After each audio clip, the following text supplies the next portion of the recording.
Hey everybody, and welcome back to more Pokemon Sword, and kind of Shield, I guess, as well. Last time, we got our starter Pokemon with Scorbunny. We met a mysterious Pokemon in the slumbering word that starts with W that I don't know how to say. And today, we're actually going to start off on our actual adventure. And we met Damn it, Hop. See, Hop and How, they shared the same animation, so I think that's why I blend them together, and both of their names start with an H. That's my excuse for today. I really think How and Hop are kind of similar in a lot of ways. I think Hop is a better character than How, because How is kind of boring, but still, I'm not a big... How is probably the least interesting rival in the series. Well, I tell a lie. The Generation 6 rivals are by far the most boring, but How is probably my number 2. I would have thrown Gen 3 in there, but I give Oris a lot of crap. But to be fair to Oris makes the rival like an actual character, which is cool, so I give it props for that, so yeah. Hop's gonna go look for Pokemon. We actually can't get to the town right now. We have to go this way because of the Wooloo. But here's a Pokemon. So let's start out with a couple bios. I'm gonna split it up a little bit, so let's start here now on Route 1. Right here, this is Rookidee. Rookidee is the bird, like I mentioned, of this generation. We get one every gen. It's a Raven that I've used before in previous playthroughs, and Rookidee is pure Flying type. Rookidee kind of relies a lot on strong attack stats, which kind of harms Rookidee, as it doesn't learn a lot of great physical moves until really, I'd say, level 28 with Drill Peck. By then, it's already evolved into its evolved form, because it evolves in that at level 18. I do think Rookidee is worth its weight for its final evolution. So I kind of like Rookidee, so that's why I'm actually catching one. I'm debating right now if I'm going to use it fully on my team, but as of right now, it's going to be on the team, so yeah. Sword Pokedex Entry, it will bravely challenge any opponent no matter how powerful. This Pokemon benefits from every battle, even defeat increases its strength a bit. So it's kind of like a Saiyan, I guess, if you really think about it.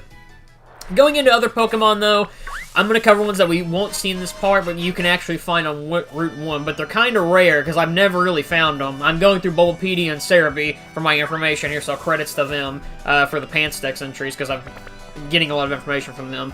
Next up is Caterpie, you know, our first Pokemon that we're going to... Well, you probably remember from Gen 1, Bug-type-wise, because I'm sure you've seen one in Viridian Forest and other places. Caterpie is a Bug-type Pokemon. Like I said, he's from Gen 1. Everyone kind of knows Caterpie. Caterpie mostly relies on bug attacks, and it's really weak, but it evolves into Metapod at level 7. When it's Metapod, it can really only use Harden until it evolves at level 10 into Butterfree. Being really cute aside, I really can't recommend Caterpie, but for the early game, you're going to be fighting a lot of grass types, so if you want like a decent Pokemon just to put on your team for early game stuff, then Caterpie's not bad. It just takes work to get in. Thankfully, though, since Gen 6, we have the EXP share applies to your entire party, so it's easier to level them up when he's a Metapod, instead of having to throw Metapod out every every battle, then switch him out like you had to do in earlier games. But yeah, I'm not a big Caterpie fan. Sword Pokedex Entry. For protection, it releases a horrible stench from the antenna on its head to drive away enemies. And this is a really cute dog. Oh, I love Yamper. He's so cute. Yeah, this is the Yamper, by the way. I'll cover him in a little bit. Oh, look! It's the waifu of this generation. Yeah, when Sonia got announced, this is who this is, mysterious girl, there was a lot of, art made of her, I'll put it that way.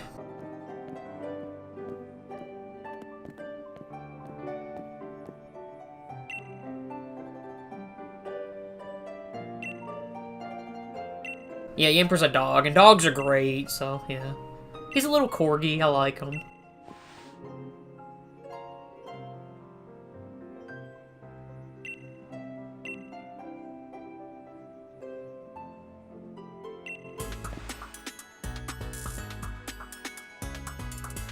I love Sonia's theme. Sonia's theme is amazing. I'm glad they're really starting to do character themes more often. Like, we always had, like, rival themes and stuff, but I like more when we get character themes. Like, Lily had her own theme, it was fucking great, and Sonia has her own theme, and it's great. There's a character coming up in a couple parts who has an amazing theme, and I love that character a lot, too. Sonia's probably one of my favorite characters from Sword and Shield, because one thing about Sword and Shield, it kind of has the X and Y problem, where the story definitely takes a backseat. I feel like it's always the later games on the, like, consoles that always get the better stories. For example, Diamond and Pearl, Gen 4 has an okay story for, like, Pokemon-wise, but it's you know. It really wasn't until Gen 5, I'd argue, when they really started trying more with the story, and I actually really like Gen 5's story. Like, even, like, Pokemon aside, like, if for a game in general, I do like Gen 5's story quite a bit. Gen 6 was really bare bones, and then you get to Gen 7, which I'd say regular Sun and Moon do a better job than Ultra Sun and Moon when it comes to telling its story with, like, Lusamine and Lily and stuff. I'm not a big fan of Ultra Sun and Moon, being honest. I think it was too soon, and it gets rid of the things I like about regular Sun and Moon, but yeah. One thing I do want to bring up, talking about Hop real quickly, I was earlier, so I should say. One thing I do think is funny is if you go into Hop's house, you'll notice around his house there's always pictures of Leon and Leon's trophies and stuff, and there's like no pictures of Hop, and Hop is very insecure when it comes to like his brother, because Leon's great. I mean, I like Leon, you know? Leon's a cool dude. Hop, not so much. But you gotta feel bad for Hop. It's like, man, your parents like your brother more than you. It's kind of funny. Like, in a sad way. Hop is kind of crappy at the beginning of the game. He gets better, but oh my god, he is annoying at the beginning of the game. I know a lot of people who don't like Hop, and I can understand why. I didn't like Hop when I first started playing the game, so. And here's a Pokemon Center. He's gonna explain it, you know. Good thing is they can let you skip it, but yeah. Pokemon Center, I think starting is either in Gen 5 or Gen 6, where they just put the Pokemart inside of the Pokemon Center. In playing, I think Oris is the game I'm thinking of, where they separated them again, just because it was a remake. It was so weird to me, because I got so used to that. I prefer the Pokemart being in the Pokemon Center. It's easier, but yeah. I don't have, like, a huge issue with, like, it being there, but I don't know. I'm not a big fan of the separate places. It's really just saving time. That's really what it is, but yeah. Pokemart, you probably know what it is. You can go buy potions and status healing items. The thing that's different about this game is you can buy revives early in this game. I don't really like that myself. I know it's to make the game easier for other people, but here's the thing, you don't have to use revives. I get that. It's like the XP share. I'm fine with the XP share leveling your team up. It's okay, as long as the game's not piss easy. Sword and Shield's piss easy, but it makes grinding less tedious. It's actually kind of hard for me to go back and play earlier games because of that, but yeah. And like, so since X and Y, well, I tell a lie, you can't do it in Oris, but since X and Y, Sun and Moon, and this game, you can actually customize your character's clothes, which I really like. I love customization in game. I've brought this up a million times. Customization's great. More games should do it. For now, though, this place doesn't really have a lot you can really wear. Unfortunately, since they've implemented this, the girl character always gets the better-looking clothes, and she gets more options for her clothes. The guy always gets screwed out of that, and it makes me sad. But, yeah. So, today, I'm buying a shirt with Shuckle on it, because, listen, guys, all I'm gonna say, I'm forming this now, so no one can steal it. Shuckle Squad for life. Bullet Club, 444 life, but instead, it's Shuckle Squad, for life. Throw me a too sweet. That was really dumb. But still, I love Shuckle. Shuckle's fucking great. And he deserves to have this shirt. I'm not going to wear the Shuckle shirt the entire game, even though I probably should. But I love me some Shuckle. Don't fuckle with the Shuckle.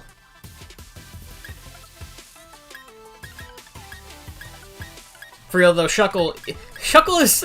I don't know where the meme of Shuckle becoming awesome started, but I love it because it's Shuckle. And it's like Bidoof. I like Bidoof. Being a kid, I didn't think anything of Bidoof, but he's still funny, the meme is. But bringing up the clothes thing, you can buy gloves for your character, you can buy new backpacks, a new hat, new shirts, new pants, new socks, new shoes. Normally, like, listen, when we get to the next town, I am for sure changing these pants, because I don't like the pants. But there was no better option here. But if I can go for a better shirt, I'm going for the shirt.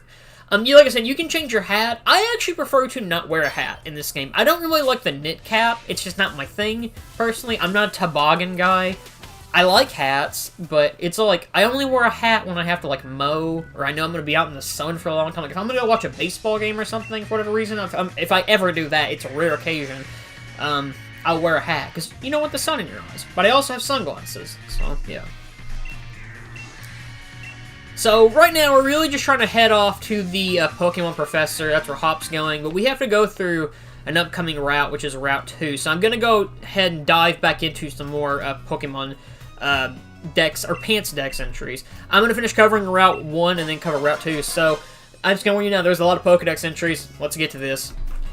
Continuing Route 1, we have Hoot Hoot. Hoot Hoot is a normal flying-type Pokemon. Originating from Gen 2, Hoot Hoot was the bird of that generation. Hoot Hoot's a decent little flying type that can learn psychic moves kind of early in the game, and especially when it evolves into Noctowl at level 20. Hoot Hoot's not bad. I've used him before, but it's not my favorite of the generic bird Pokemon. I do like Noctowl, though, because he's an owl and he's cool. But, Hoot Hoot, Noctowl kind of... I'm covering Hoot Hoot, not Noctowl. When we get to Noctowl, I'll cover him.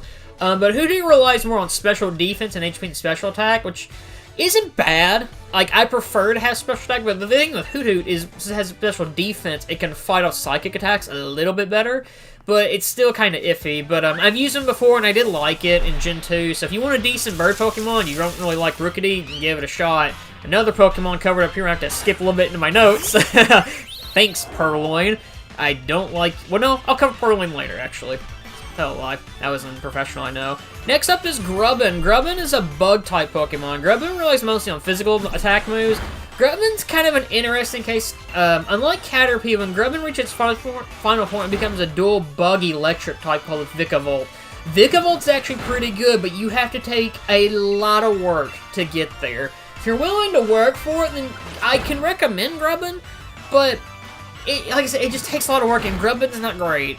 Grubbin evolves when it's exposed to a Thunderstone. This is a change in Generation 8, as in Generation 7, it can only evolve when around a special magnetic field. Those parts of Gen 7 suck so much, oh my god.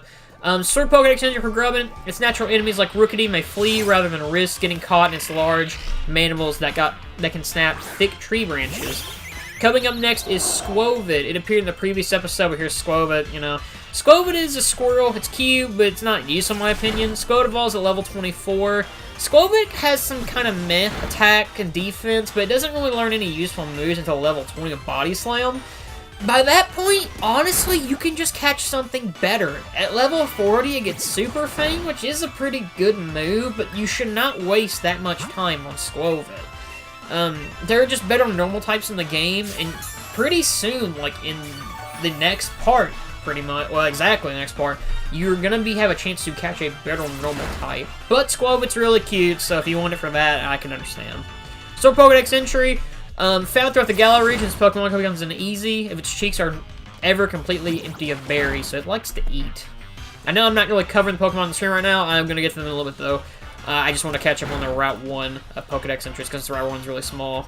Blipbug is next. It's a larva bug Pokemon. Blipbug is kind of similar to Caterpie, but instead of saying a somewhat okay type like Caterpie, it involves a psychic bug dual type.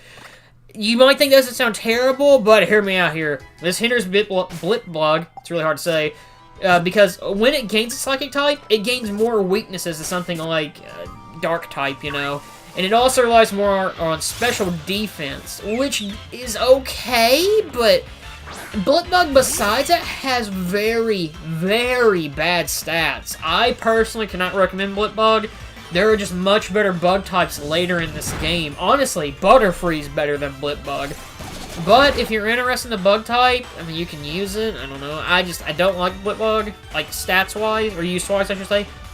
Design-wise, though, Blipbug has a little bow tie, and that's adorable, so, yeah. Start Pokedex Entry. It's famous for its high level of intelligence and the large size of its brain. It's proof it also possesses immense psychic power. I already talked about Rookity. It's the bird of this gen. It's the raven. Rookity's good, you know. The Pokemon we're actually fighting right now, Nickit. Nickit is a dark-type fox Pokemon. Nickit's a fast, special defense, attack-based Pokemon.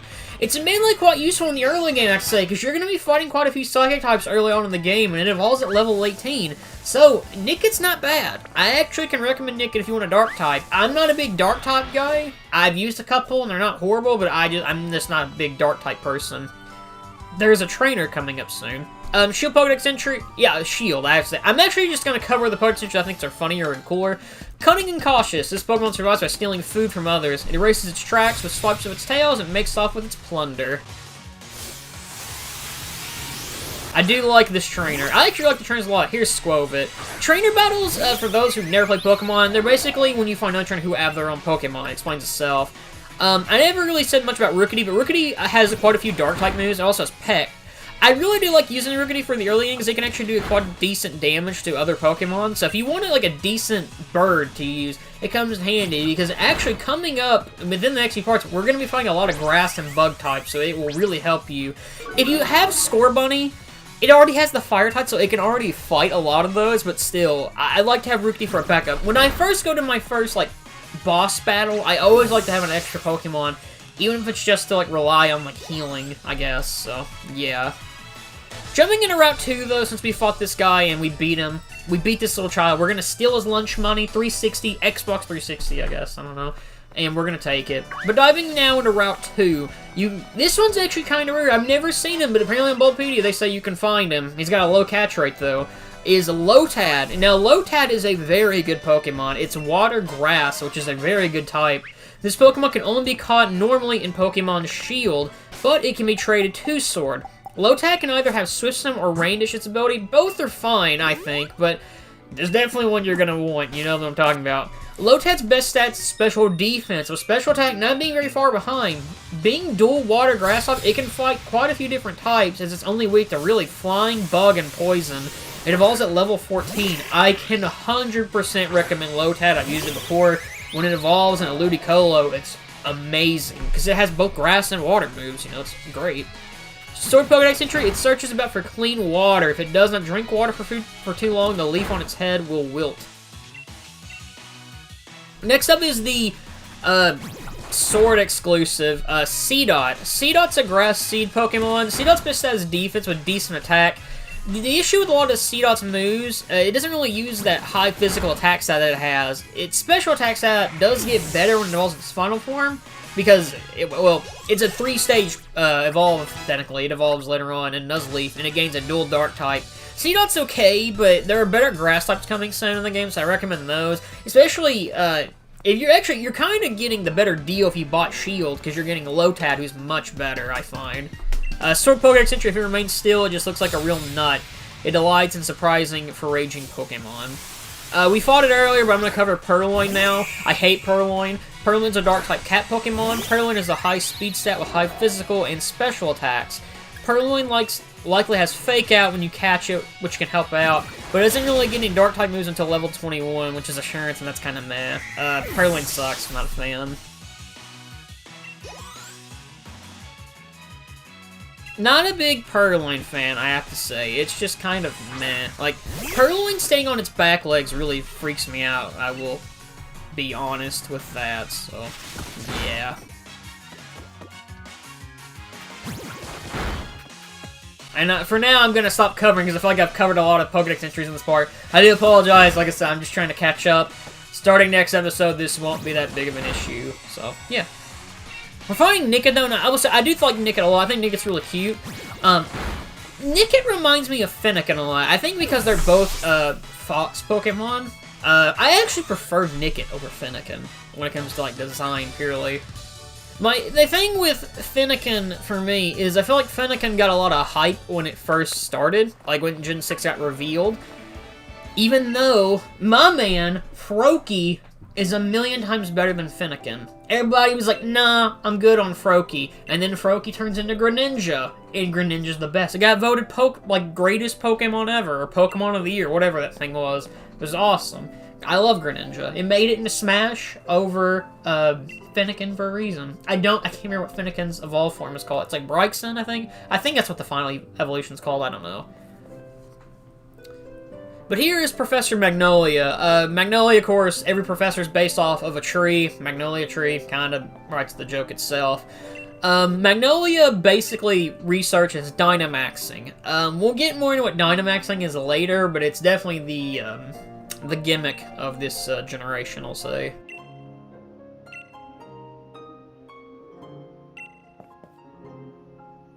I will say I like Leon, but I don't like how his hat, like, faces, like, the bill of his hat faces up into the air. That's kind of annoying. Like, Leon, fix your hat, man. You gotta look professional as the champion.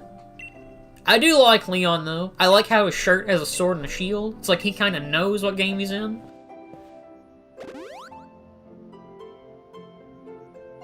So yeah, we're gonna have another battle with Hop. I will say, you fight Hop quite a lot early in the game. Hop's definitely the most... I mean, it's the rival. It's always going to be the most reoccurring boss fight, but you fight Hop a lot in this game. And if you ever... Well, here we have a TM, which is Tm57 Payback. Payback's a dark move. Basically, you can get attacked by a Pokemon, you're going to store power-up, and then unleash it back at them. Payback isn't a bad move for a dark type, especially one who has like a lot of special defense or just regular defense in general, because you can just take hits and throw it back at them. So we're going to get rid of Power Trip. I'm not a really big Power Trip fan, so we're going to throw Payback on our Rookity for now. But if you ever see a golden Pokeball out in the wild, that's always a TM. So HMs are not a thing anymore. Starting in Gen 7, HMs just kind of died, which I'm glad. Oh my god. I never liked HMs. I never will. In Gen 7, they got rid of HMs for the ride Pokemon, and I really like those a lot. Specifically the Tauros, where you go really fast. It's really cool.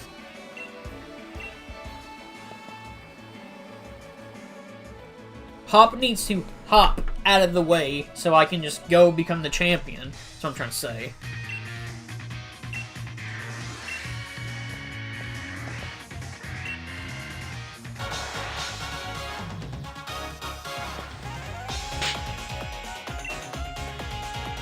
Alright, Hop, let's take you down one more time. So, Hop has a few changes from the last time we faced him in the previous episode. So now, Hop's Wooloo has learned Growl. And, yeah, it doesn't change anything. So, I think now I will cover Wooloo because I like Wooloo. Wooloo's cute. So, Wooloo's a normal-type sheep Pokemon. Wooloo for the early game has decent defense stat and can actually take hits pretty decently. The issue is it has such a low physical and special attack. It's kind of a tank when it evolves, but the thing is, Wooloo doesn't learn many great moves. For reference, your only physical move until level 16 is Tackle. And at level 16, it learns Double Kick, which isn't a bad move, but it's not worth it. And at level 21, it learns Headbutt. Blue's cute, but man, it does not help itself. Like Squovit, there's much better normal types coming up soon, so I recommend waiting for those if you really want a normal type. Wooloo evolves at level 24. And now, I believe he's going to send out his starter. Yep, Grookey. So, depending on the Pokemon you chose, since I got Scorbunny, he has Grookey. So Grookey will now learn its elemental move that you get early in the game. With Grookey, it's branch poke. He basically gets a branch and hits you with it. That's Grookey's thing. He has it in the cutscene for the first episode. Is Scorbunny, he'll use Ember, and if he is Sobble, he'll learn Water Gun. So yeah, he definitely has improvements from the previous fight, but we have two Pokemon. We've beat him in terms of levels, and yeah, Hop's not got much on me. I don't think I've ever even had a hard time in a single Hop fight, being honest.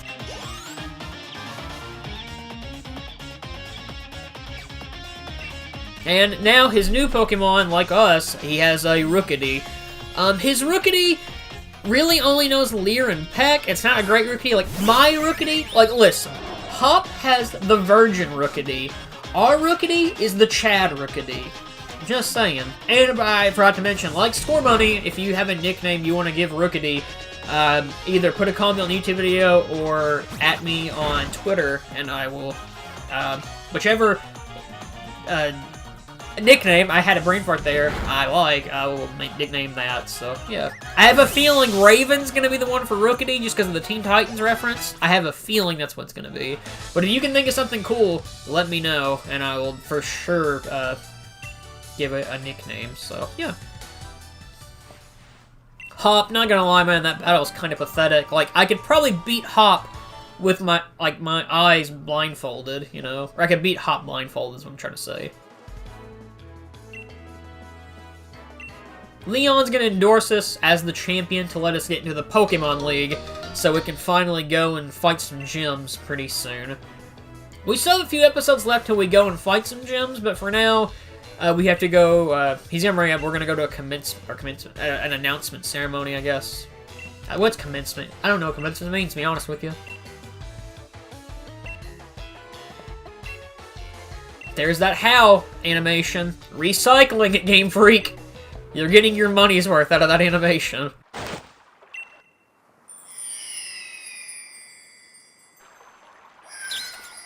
It's the aliens! They have arrived!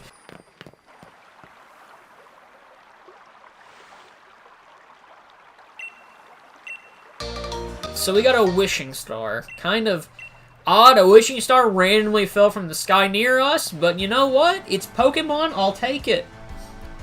Been funny if instead of the wishing star, it was a meteorite and Deoxys came out of it. That'd have been even kind of cooler. But I'll take what I can get.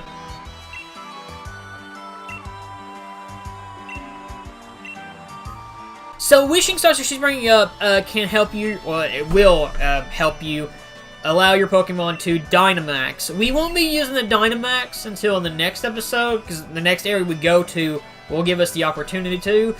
Dynamax is interesting, I'll put it that way. I have issues with it, and there are things I like about it, so we'll get into it. And Sonia's here, because you need waifu bait for your Pokemon games, I guess. People love Sonia, I understand why. I like her because I think she's a good character. Other people like her because they think she's hot. I'm just saying, it's a video game. I ain't gonna judge you for your tastes in video game girls. I'm just saying, I don't go that way. There's probably people out there who like Professor Magnolia. You can see those ankles, like, man, Magnolia's got them old, grainy ankles going, you know? I don't know. I feel very uncomfortable talking about this. I'm just gonna move on from the subject. We got a Dynamax band. That actually will allow us to Dynamax our Pokemon. I do love how it, like, zoomed in on that Shuckle shirt. Shuckle Squad for life. Shuckle Squad plays by its own rules. That's all I'm saying. You know, if you want to become a member of the Shuckle Squad, you can slide in my Tinder... wow. Not my Tinder. My Twitter DMs. And send me your parents' credit card info and your social security number. And I will consider letting you into the Shuckle Squad. But that's the end of the part. Next time on Pokemon Sword, Episode 3, we're going to head... we're going to leave this town and head to a new area, a particularly wild one, and I'm actually going to finish covering the rest of the Route 2 Pokemon because we have to run through it anyway. There's a couple I left out. I do apologize for so much of this episode being covering those Pokemon, but I want to catch up, you know, so yeah. Hope you all have a great day, and join me for Episode 3. See you guys later.